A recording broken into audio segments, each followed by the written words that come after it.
Hi, this is Colin Davis and welcome back to Spirit of Celtia.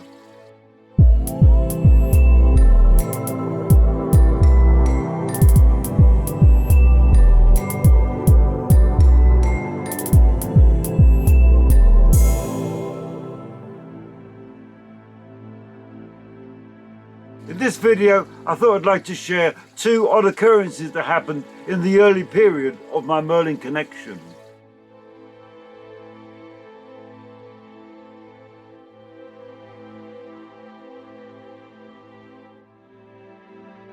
Now, in those early days, it was not unusual for me to be constantly overshadowed while in the studio and while relaxing at home. And the regularity of him drawing clothes like this was becoming more comfortable. It was important to be in readiness for our future working partnership. Often at first, I would feel a tingling down the right side of my face and an energy rush in my whole body. My hand would go into the mudra position, then the overshadowing would be complete. It is often noticed by my friends that my facial features would alter at these times. Now, the overshadowing and altering of my facial features happened on a visit to Lincoln Cathedral, and it got to the point that each time I tried to speak, so the connection got even stronger.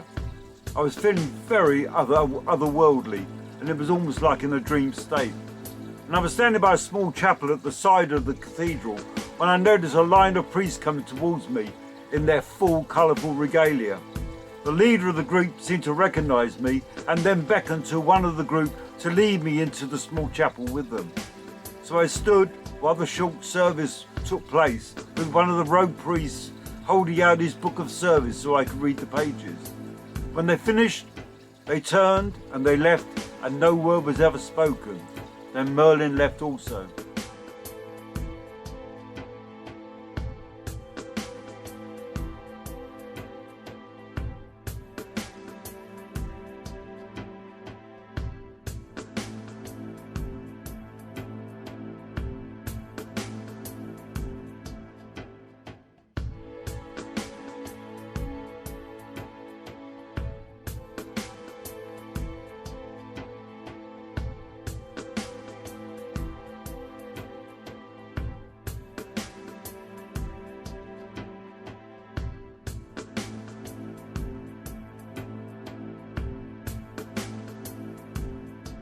I lived near the city of London for most of my early life, and throughout those early teens I had this recurring dream.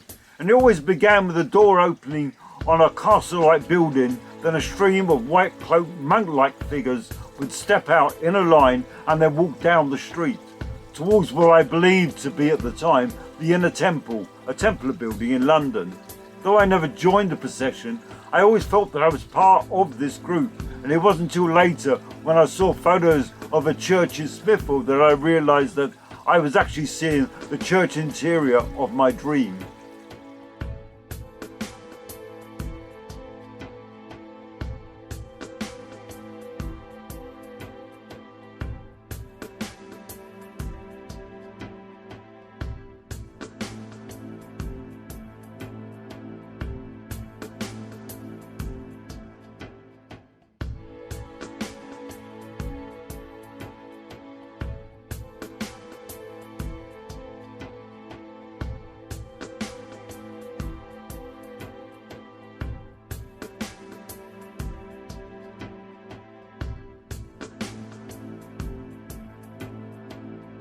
Many years later, I decided to visit the church, and walking through the door one day, there was a real sense of familiarity.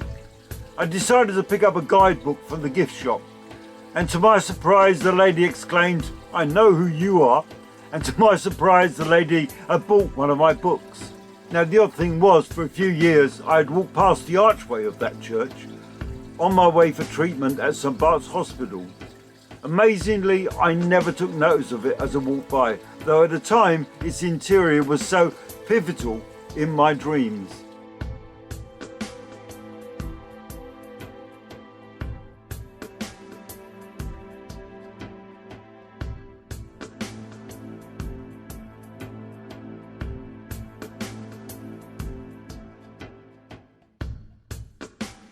I felt that it was Merlin showing that the energy's powers could also conjure situations beyond our emerging working collaboration.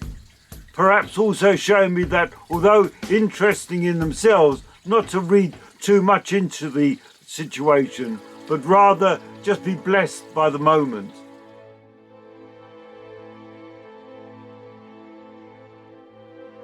These experiences perhaps show how Merlin's influence has touched my life for much longer than I had thought. Perhaps also it's better, though, not to build from the story of these experiences, as the ego is always so pleased to build from a situation, and in fact this often depletes the actual magical moments. Instead, accept that there are times when the veil separates, magic floods in, and just be at peace with that. So I hope you enjoyed this video. Please give it a thumbs up if you did, and please hit the subscribe button and bell if you'd like to see further videos. Please leave any comments below and any suggestions for future videos. So be safe and may your light shine.